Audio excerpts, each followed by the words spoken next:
Boy, have I been waiting to review this. Now, it is time, boys and girls. It is time for my long-awaited review of Scream 7. Now, I actually just got back from seeing it a second time. I saw it again today, this morning, in IMAX. Yesterday, I saw it in Dolby Cinema, where I got, the poster. I have it right here. Oh, it's not even popping up, but, I posted it already, so, yeah. Now, this movie is going to be very controversial. I see this as being the modern-day Scream 3. But I'm going to be real when I say this. I don't give a fuck what nobody else is saying. I love this movie. I loved it. For what cards they were given, considering everything that happened, I think this is a successful Scream movie. And to the people that's like shitting on it, I don't know, man. Like, I didn't think it was as bad as people are saying it is. Now, I do have my problems with it, and I'm going to get into it right now. This is all spoilers. All spoilers. So if you don't want to be spoiled, just pack it up now, because I'm going to be talking about everything. First things first, I want to say this is the first time ever that I've gotten the killers right. It was Anna Camp and the guy next to her. I said it in my fucking final predictions video. I said it was going to be those two, and I was fucking right. It feels amazing. It feels amazing to be correct about the killer reveal. For once, it's beautiful.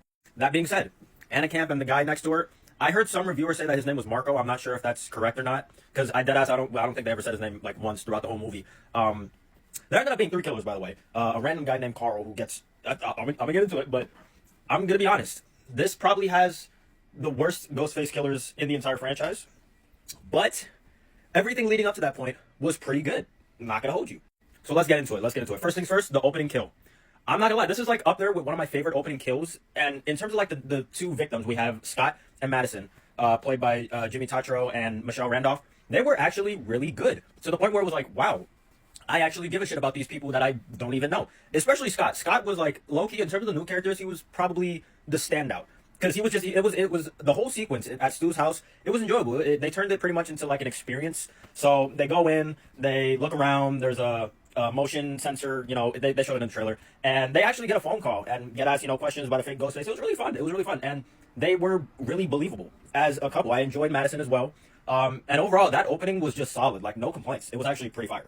It ends with Scott being killed first. At first, he tries to play a little prank on Madison. It doesn't go too well. He gets punched in the face. And then the real Ghostface just, and then just, right to the cranium. And he's done. And then, obviously, we all know how Madison dies because they showed it in the trailer a million times. She falls from the balcony onto the knife on top of Ghostface. And then he lets her on fire. Which earlier, when they were in the kitchen, it was like, oh, yeah, this is where Amber Freeman got lit on fire. And she was like, oh, I would hate to die that way. Foreshadowing, she definitely dies that way. But, yeah, overall, the opening scene was cool. Then we get introduced to Tatum and Ben. It's really just a remake of Scream 1. Ben even does the, I was watching a movie, it got me thinking of us, and all that shit. And then Sydney, cuts it. And Ben's like, oh, Miss Evans now, I'm a good guy. And she's like, all right, Ben, go ahead, bye-bye. So, yeah, that's Tatum. In terms of Tatum, right here, played by Isabel May, I didn't know how to feel about her going into this, but I'm not gonna lie, I really enjoyed Tatum as a character. I feel like, I'm gonna be brutally honest, throughout the whole movie, she's kind of like a pussy, but, like, she's just not equipped for what the fuck is going on, and that's not really her fault. Sydney tries to, she's very overprotective, she doesn't like to talk about her past, even though, Tatum tries to, get her to open up, but it's just, it's a touchy subject, you feel what I'm saying? But Tatum is just not, throughout the whole movie, she's just, like, this scared girl, bro, and it's like, it was really believable, like, she really sold that fear, and that, oh my god, I'm not ready for this shit. And I enjoyed that. Like, I liked that she wasn't this just, like, she wants to be a fighter. She doesn't want to be a victim like Tatum, the OG Tatum, but she's not there yet. And if they were to ever do a Scream 8, which, it's probably not going to happen anytime soon, considering the reviews, I think I would like to see Tatum come back for sure and, continue her story, watch her grow and evolve as a person. You feel what I'm saying? Okay, I got to talk real fast because I don't want to run out of time, or this might be 2 parts, who knows, because I got a lot to talk about. But the relationship between Gale, Sydney, beautiful. This is the most Gale and Sydney I felt in a really long time, and this made me realize, like, wow, these 2 are fucking incredible, bro. Like, I don't know, I didn't really get that vibe in Scream 5. Like, the only one that was really consistent was, like, Dewey in Scream 5. Gale and Sydney were kind of, like, background characters, but in this one, they're really, like, the focal point. Gale does get sidelined towards the end, which is rough, but it's alright. And overall, I love their dynamic. They've been through a lot together, and also Mark was incredible. Like, I'm not upset by the new Mark, Mark Evans, not Kincaid. I thought he was just a really decent guy, and like I said in my comment, Mark is 100% surviving. He survived, so I got that right. Sydney, Tatum, Gale, they survived.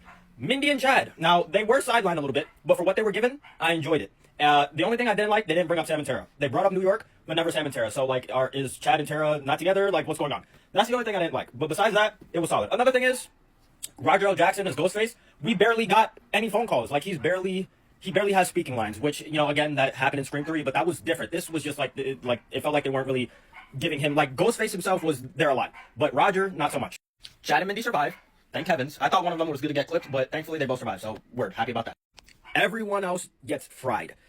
Let's start in order. So Scott dies first, then Madison, then Hannah at the stage. She gets cooked. That was a really good sequence, and another kid named Aaron also gets cooked there. Then Carl gets run over by Gail, which was incredible, bro. Like, this was the most into a movie I've been. Like, I was clapping, cheering, saying, no, like, I was really in it. It was fucking incredible. Fucking, let's see, who's next? Chloe. Chloe was really good. I enjoyed Chloe for what they did with her. She's the girl next to Chad. She dies. She gets a shard of glass in her neck during the bar scene. Lucas, he probably has the most memorable kill in the movie. He gets, like, propped on the fucking this beer thing, and then beer comes out of his mouth. It's fucking incredible. So yeah, she did kill her son because he reminded her of her abusive husband. It's basically the motive is she's parasocial. She didn't like the city, wasn't in New York, so she crashed out pretty much. Then Ben gets killed. He was acting sus, but he was innocent. Stu is used through AI. So is Dewey, Roman, even fucking Mrs. Loomis makes a cameo. That was solid. I enjoyed that. And overall, this was just a good time. Like there were some problems with it, but overall, as a Scream lover, I was satisfied, and I don't care. That my opinion will not change. I love this movie. Scream is the most consistent horror movie franchise ever. More consistent than Halloween, fucking Texas Chainsaw, Nightmare, everything, bro. It was fire. And I'm going to see it many more times, so word. Again, this is probably going to get the Scream 3 treatment where it makes a lot of money, but probably won't get a Scream 8 for a while, but who knows.